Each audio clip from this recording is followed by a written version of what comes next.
Hello అండి అందరికీ. మన ఛానల్‌ని చూస్తున్న వాళ్ళైతే తప్పకుండా అయితే సబ్స్క్రైబ్ చేసుకోండి. ఈరోజు చూడండి నేనైతే చాలా అంటే చాలా టేస్ట్‌గా చాలా అంటే చాలా బావుంటుంది. ఒకసారి మీరు కూడా ట్రై చేయండి. బెండకాయ కర్రీ ఈ విధంగా చేశారంటే అసలు అబ్బా! తినని వాళ్ళు కూడా చాలా అంటే చాలా తింటారు. నేనైతే దీనికోసం ఒక 1/4 కిలో బెండకాయలైతే తీసుకున్నాను.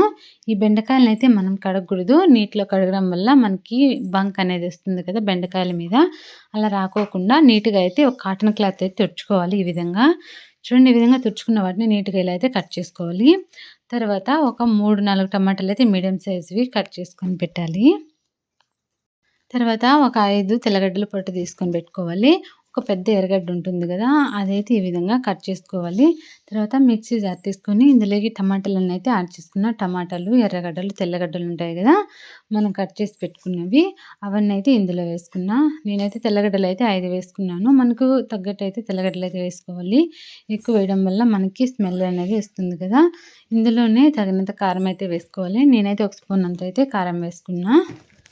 తర్వాత ఒక స్పూన్‌కి కొంచెం ఎక్కువైతే ధనియాల పొడి వేసుకున్నా. ఇందులోకి కొద్దిగా పసుపైతే యాడ్ చేసుకోవాలి. చూడండి ఇందులోకి తగ్గట్టయితే రుచికి తగ్గట్టయితే సాల్ట్ అయితే వేసుకోండి. నేనైతే సాల్ట్ అయితే యాడ్ చేసుకుంటున్నా. మీకు కావాలంటే రాళ్ళుప్పైనా వేసుకోండి. ఉప్పు అయితే ఫస్ట్‌లో కొంచెం వేసుకోవాలి. తర్వాత అయితే చూసుకొని వేసుకుంటే సరిపోతుంది. ఇందులో గరం మసాలా కొద్దిగా ఒక హాఫ్ టేబుల్ స్పూన్ అంత వేసుకోవాలి. హాఫ్ టేబుల్ స్పూన్ కాడికి ఇంకా కొంచెం తక్కువ వేసుకున్నా బావుంటుంది.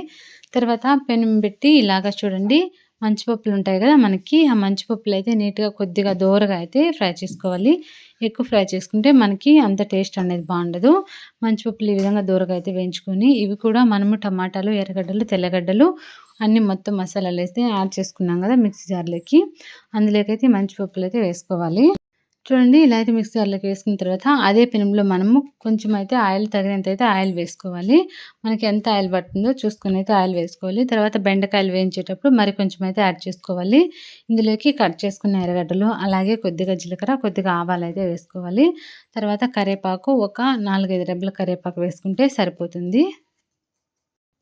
ఎందుకంటే ఈ తిరగవాత అనేది మనకు ఏగాల్సిన పని లేదు.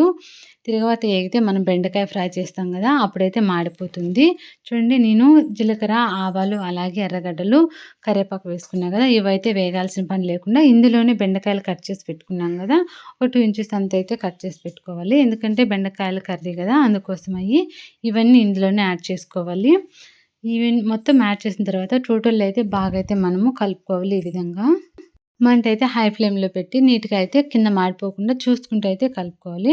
మనకు కొంచెం టైం తీసుకుంటుంది. బెండకాయలైతే నీట్‌గా అయితే ఫ్రై చేసుకోవాలి. ఇలాగ చూడండి ఇక్కడ నేను చూపిస్తున్న విధంగా నేనైతే మంటైతే హై ఫ్లేమ్‌లో పెట్టాను. ఇలా చూసుకుంటూ అయితే నీట్‌గా అయితే కలుపుకుంటూ వచ్చాను. ఎందుకంటే మన కింద మాడిపోతుంది కదా! కాబట్టి మనకు మధ్యలో ఆయిల్ అవసరమైతే ఆయిల్ కూడా యాడ్ చేసుకోవాలి. నేనై ఆయిల్ మళ్ళీ కూడా యాడ్ చేశాను. కానీ అదైతే చూపించలేదు. తర్వాత మసాలా అంతా మనం ఈ విధంగా అయితే మిక్సీ పట్టుకున్నాం కదా! అదంతా ఇందులోకైతే యాడ్ చేసుకోవాలి. చూడండి.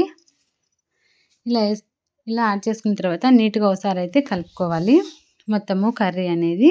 ఇందులోనే మనము ఇలా కలుపుకున్న తర్వాత ఇప్పుడే ఉప్పు, కారం అయితే అంతా చూసుకొని మనకు వాటర్ ఎన్ని కావాలో అన్ని వాటర్ అయితే పోసుకోవాలి. ఎందుకంటే వాటర్ మరి అన్ని ఎక్కువ కాకోకుండా, మరీ తక్కువ కాకుండా వాటర్ అయితే యాడ్ చేసుకోవాలి.